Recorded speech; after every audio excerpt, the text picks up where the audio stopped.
സ്നേഹമുള്ള കൂട്ടുകാരെ, കുഞ്ഞി പൂമ്പാറ്റകളെ, മുട്ടൻ പൂമ്പാറ്റകളെ, പറക്കുവാൻ ഇഷ്ടമുള്ള, കളിക്കുവാൻ ഇഷ്ടമുള്ള, പൂക്കളിൽ നിന്ന് തേൻ നുകരുവാൻ ഇഷ്ടമുള്ള കൊച്ചു കൂട്ടുകാരെ, DSMC നിങ്ങളെ സ്വാഗതം ചെയ്യുന്നു പൂമ്പാറ്റകളിലേക്ക്.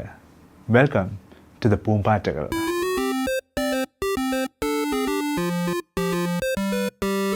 അയ്യോ, എൻ്റെ കണ്ണ് കാണുന്നില്ലേ? ഹേ കറണ്ട് പോയതാ. ഇപ്പോൾ കറണ്ട് വരും. Get set go. ഇപ്പം നിനക്ക് കാണത്തില്ലേ? അയ്യോ, കാണാം. എനിക്കെല്ലാം കാണാൻ പറ്റും. ഓക്കെ, ബൈബിളിൽ ഇങ്ങനെ ഒരു വാക്യമുണ്ട്, സങ്കീർത്തനങ്ങൾ 119:18. നിന്റെ ന്യായപ്രമാണത്തിലെ അത്ഭുത വചനങ്ങളെ കാണേണ്ടതിന് എൻ്റെ കണ്ണുകളെ തുറക്കണമേ. അങ്ങനെയാണെങ്കിൽ ചിലർക്ക് കണ്ണ് കാണാം, പക്ഷേ ടിങ്കു, യഥാർത്ഥമായിട്ടുള്ളതിനെ കാണാത്തവരും ഉണ്ട്. അങ്ങനെയെങ്കിൽ ബ്ലൈൻഡ്നെസ് ബാധിച്ച ആളുകൾ നമ്മുടെ ഇടയിൽ ധാരാളമുണ്ട്. അത് ആത്മീയ ബ്ലൈൻഡ്നെസ് ആണോ നീ ഉദ്ദേശിക്കുന്നത്? നീയല്ലേ ഉദ്ദേശിക്കുന്നത്? എനിക്കറിയാവോ. ഞാനാ ഉദ്ദേശിക്കുന്നത്. സോറി, ഞാൻ പറഞ്ഞു പോയി. ഫ്രണ്ട്സ്, എന്തൊക്കെ ബ്ലൈൻഡ്നെസ് ആണ് നമ്മൾ ബാധിച്ചാണ് നമ്മൾ കണ്ണ് കാണാത്തവരായി മാറുന്നത്? നമുക്കൊന്ന് ചിന്തിക്കേണ്ടിയിരിക്കുന്നു. ഒന്നാമത്തെ ഒരു ടൈപ്പ് ഓഫ് ബ്ലൈൻഡ്നെസ് ആണ് വേണ്ടാത്ത തരത്തിലുള്ള റിലേഷൻഷിപ്പ് എന്ന് പറയുന്നത്. തെറ്റായ ബന്ധങ്ങൾ എന്ന അന്ധത നമ്മൾക്ക് ബാധിച്ചിട്ടുണ്ടാകാം. സോ നോക്കി, ബർത്തിമായി എന്നുള്ള കൂട്ടുകാരനെ നിനക്കറിയാവോ? നിനക്കറിയത്തില്ലേ? ആ വഴിയരികിലിരുന്ന് ഭിക്ഷ അയച്ചുകൊണ്ടിരുന്നൊരു മനുഷ്യനാണ്. യേശു കർത്താവ് വരുന്നത് കണ്ടിട്ട് നിലവിളിച്ചു, യേശു കർത്താവേ എന്നോട് കരുണ കാണിക്കണമേ എന്ന് നിലവിളിച്ചു. പക്ഷേ യേശു കർത്താവ് അത് തിരിച്ചറിഞ്ഞ് അവൻ എന്ത് ചെയ്തു കൊടുക്കണമെന്ന് അവൻ ആഗ്രഹിച്ചു, അതുതന്നെ യേശു കർത്താവ് ചെയ്തു കൊടുത്തു. അവൻ്റെ കണ്ണിന് കാഴ്ച കൊടുത്തു. അപ്പം കാഴ്ച കിട്ടിക്കഴിഞ്ഞപ്പോൾ അവൻ എന്ത് ചെയ്യുന്നറിയാമോ? അവൻ യേശു കർത്താവിനെ ഫോളോ ചെയ്യുന്നവനായി മാറി. അങ്ങനെയാണെങ്കിൽ ബ്ലൈൻഡ്നെസ്സിൽ ചില കൂട്ടുകാരെങ്കിൽ, ഒന്നാമത്തെ ബ്ലൈൻഡ്നെസ് ഞാൻ പറഞ്ഞത് വേണ്ടാത്ത ബന്ധങ്ങളുടെ ബ്ലൈൻഡ്നെസ്സിനകത്ത് ചില കൂട്ടുകാർ വീണു പോയിട്ടുണ്ടാകാം. മനുഷ്യനും തമ്മിലുള്ള ബന്ധമാകാം, മനുഷ്യനും ഗാഡ്ജറ്റ്സും തമ്മിലുള്ള ബന്ധമാകാം. അത് നിനക്കറിയില്ല? ഗാഡ്ജറ്റ്സ്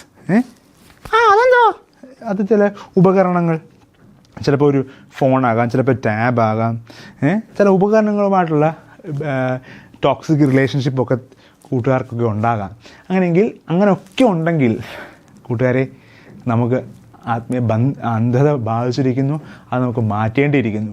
മറ്റൊരു കാര്യമാണ് ചില അഡിക്ഷൻസ്.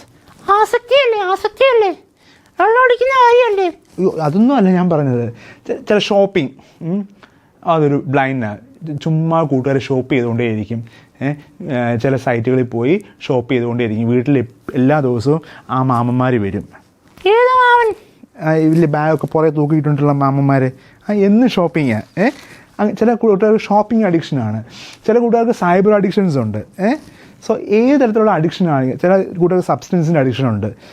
ചില കൂട്ടുകാർക്ക് മറ്റ് വേണ്ടാത്ത ബന്ധങ്ങളുടെ അഡിക്ഷനുണ്ട്. സോ ഏത് തരത്തിലുള്ള അഡിക്ഷൻ ആയാലും കൂട്ടുകാരെ, അത് നമ്മൾ അന്ധത ബാധിച്ചു പോകുന്നുണ്ട്. അങ്ങനെയുള്ള കൂട്ടുകാർ എന്നാ ചെയ്യേണ്ടത്? അന്ധത ബാധിച്ചിട്ടുണ്ടെങ്കിൽ the important one is seek the sight എന്നുള്ളതാണ്. യഥാർത്ഥമായ വെളിച്ചത്തെ, പ്രകാശത്തെ അന്വേഷിക്കുക എന്ന് പറയുന്നത്. ബൈബിളിൽ പറയുന്നുണ്ട്, I am the light of the world എന്ന് പറയുന്നുണ്ട്. യേശു കർത്താവ് പറയുന്നത്, ഞാനാണ് ലോകത്തിൻ്റെ വെളിച്ചം. ഞാൻ കേട്ടിട്ടുണ്ട്. ഇവൻ കേട്ടിട്ടുണ്ട്. അങ്ങനെയാണെങ്കിൽ യേശു കർത്താവിനെ അന്വേഷിക്കുന്നവർക്ക് അന്ധത മാറ്റാൻ സാധിക്കും. അന്ധതയിൽ നിന്ന് ഒഴിഞ്ഞു മാറാൻ പറ്റും. അങ്ങനെയാണെങ്കിൽ Jesus is the sight, Jesus is the light. ആ ലൈറ്റിനെ ഫോളോ ചെയ്യാൻ നിങ്ങൾ തയ്യാറാണോ കൂട്ടുകാരെ? തയ്യാറാണോ? അങ്ങനെയുള്ളവർക്ക് ന്യായപ്രമാണത്തിലെ അത്ഭുത വചനങ്ങളെ കാണാനുള്ള കാഴ്ച തീർച്ചയായിട്ടും കിട്ടും. അവർ പ്രകാശിതരായിത്തീരുകയും ചെയ്യും. അവർ ജ്ഞാനമുള്ളവരായിത്തീരുകയും ചെയ്യും. അവർ വിവേകമുള്ളവരായിത്തീരുകയും ചെയ്യും. അവർ വിജയാളികളായിത്തീരുകയും ചെയ്യും. നിനക്കതിന് താല്പര്യമുണ്ടോ? എനിക്ക് താല്പര്യമുണ്ട്. ഓക്കെ, ഇവന് താല്പര്യമുണ്ട്. ഫ്രണ്ട്സ്, നിങ്ങൾക്കും ആ തരത്തിലുള്ള താല്പര്യം ജനിക്കട്ടെ. അതിന് ദൈവം തമ്പുരാൻ നിങ്ങളെ സഹായിക്കട്ടെ.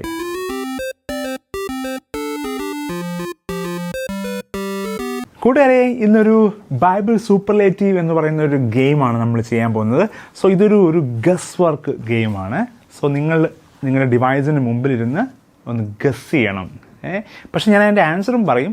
സോ ഇതൊരു സൂപ്പർലേറ്റീവ് തരത്തിലുള്ള ആൻസറാണ് നിങ്ങളുടെ കയ്യിൽ നിന്ന് വരേണ്ടത്. ഞാനൊരു ചോദ്യം ചോദിക്കും, അതിന് മോസ്റ്റ് അല്ലെങ്കിൽ ഏറ്റവും ഹൈ, ഏറ്റവും ഉയർന്നത്, ഏറ്റവും ഡീപ്പസ്റ്റ് ആയിട്ടുള്ളത്, അങ്ങനെ ഒരു ചോദ്യമായിരിക്കും ചോദിക്കുന്നത്.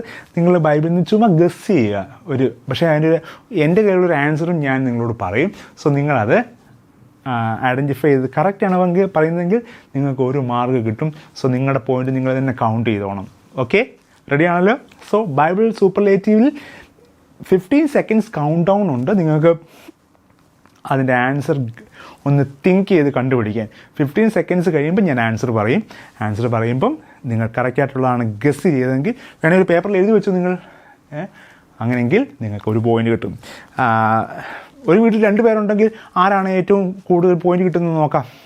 അല്ലെങ്കിൽ 2 കൂടുതൽ പേരുണ്ടെങ്കിലോ, അല്ലെങ്കിൽ നിങ്ങളുടെ പേരൻസിനെ കൂടെ നിങ്ങൾ കളിപ്പിച്ചോ, അവരെ കൂടെ വിളിച്ചിരുത്തിക്കോ. റെഡി? ദാ ഫസ്റ്റ് ക്വസ്റ്റ്യൻ ഒരു ക്യൂവിനെ പറ്റിയുള്ള ഒരു ചോദ്യമാണ്. ബൈബിളിലെ ഏറ്റവും ബ്യൂട്ടിഫുൾ ആയിട്ടുള്ള ക്യൂൻ ആരാണ്? The most beautiful queen in the Bible ആരാന്ന് നിങ്ങൾക്ക് അറിയാമെങ്കിൽ ദാ കൗണ്ട് ഡൗൺ സ്റ്റാർട്ടായി കഴിഞ്ഞു. 15 seconds ആണുള്ളത്. സൗന്ദര്യമുള്ള ഒരു ക്യൂൻ, ഒരു രാജ്ഞി നിങ്ങൾക്ക് അറിയാമെങ്കിൽ ആളുടെ പേര് വേഗം നിങ്ങൾക്ക് എഴുതി വെക്കാം, അല്ലെങ്കിൽ ഉറക്കം നിങ്ങൾക്ക് പറയാം. ക്യൂൻ ക്യൂൻ ക്യൂൻ ആരാണ്? ദാ സമയം കഴിയാൻ പോകുന്നു, സമയം തീർന്നു. ആൻസർ ഇതാണ് കൂട്ടുകാരെ, എസ്തേർ എന്നുള്ളതാണ് ആൻസർ. എസ്തേർ ആണ്.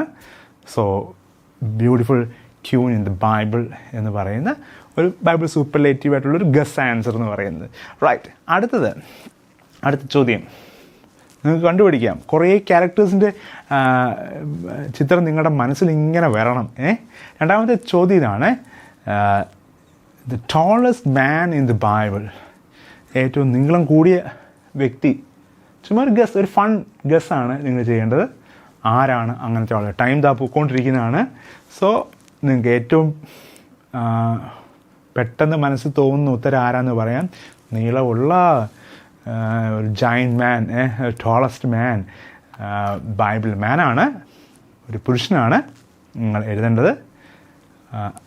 കൗണ്ട് ഡൗൺ തീരാൻ പോകുന്നു. ദ ആൻസർ ഇതാണ്, പറയട്ടെ. ആൻസർ ഇതാണ്, ഗോലിയാത്താണ് ആൻസർ. അങ്ങനെ കറക്റ്റായിട്ട് എഴുതിയ ആൻസർ ആരെങ്കിലും ഉണ്ടോ?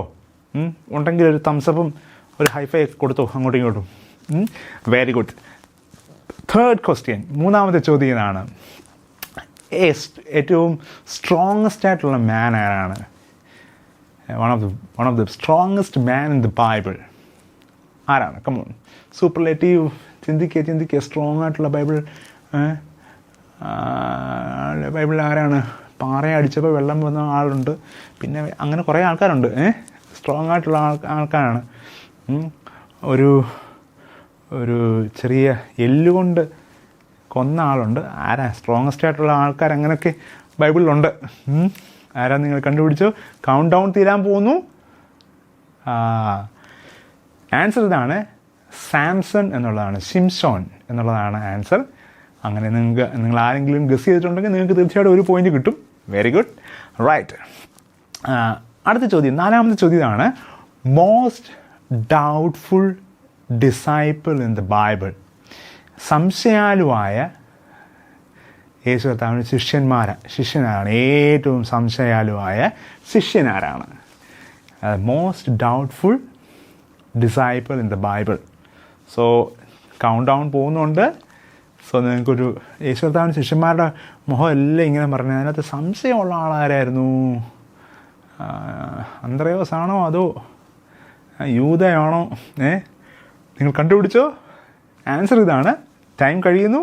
ആൻസർ ഇതാണ്, തോമസ് എന്നുള്ളതാണ് ആൻസർ. തോമസ് യേശു കർത്താവിൻ്റെ വിലാപ്പുറത്ത് തൊടാതെ, ടച്ച് ചെയ്യാതെ ഞാൻ യേശു കർത്താവ് ഉയർത്തെഴുന്നേറ്റു എന്നുള്ളത്